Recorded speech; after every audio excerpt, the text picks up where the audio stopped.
Well, I think the best metaphor, perhaps, is that of the avalanche. The idea that there may be a point at which there is an abrupt change in social systems, so that, say, a social movement occurs, so that the system changes. Thus, for example, one of my articles looked at the change of the trading system in Europe in the 1860s, and it turned out that there's just a little change in 1860, the signing of one treaty, which I argued caused the signing of a bunch more treaties, and the whole system changed, and then it sort of reached an equilibrium where it was quite stable for some time thereafter.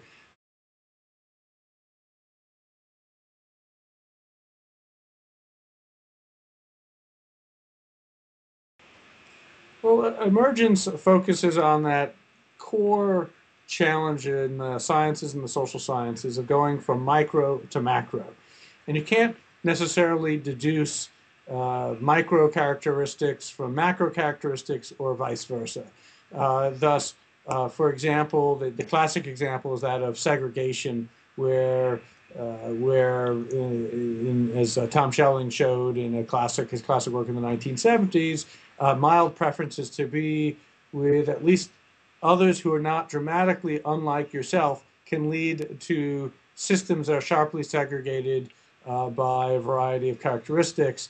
And similarly, we can see, like in my work on trade systems, that a preference to not be shut out of the markets of other countries meant that a one treaty led to other countries signing treaties with those signatory countries, and then other countries still yet signing more treaties and so on. And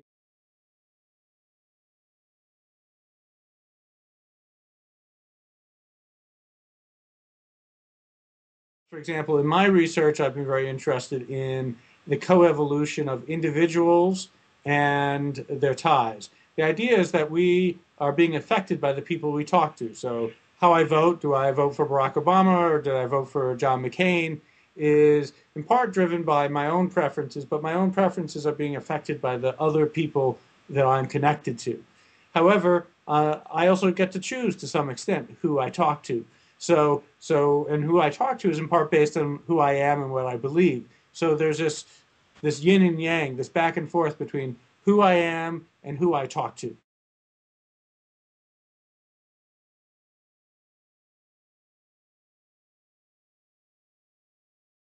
And we looked at collective problem solving in groups. And we did simulations where the various agents were looking at each other, but then they were also playing around and experimenting. And the question was, how did the interplay between their strategies in terms of where to look around and in terms of experimenting and talking to each other affect systemic performance?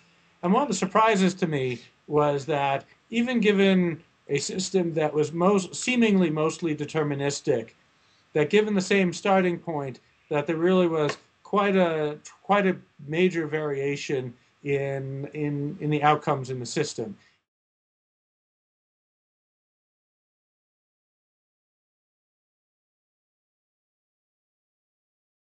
Okay, so I guess my reaction is that there are certainly zones of extreme predictability in human behavior, and then there are zones of extreme unpredictability, and in times the line between the two is really quite ambiguous. Thus, for example, it's very clear that in certain industrial societies that we follow 9 to 5 lives, 7 day weeks, and so on, but there's no reason why you couldn't have a society that was based on very different rhythms and very different patterns.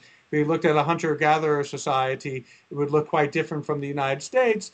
And the United States probably looks a little bit different from Spain. Certainly, when I visited Barcelona just a couple of years ago for a conference on complexity, one of the things that struck me was you folks eat dinner a lot later than we do, which was fine, but it's a very different, if predictable, pattern.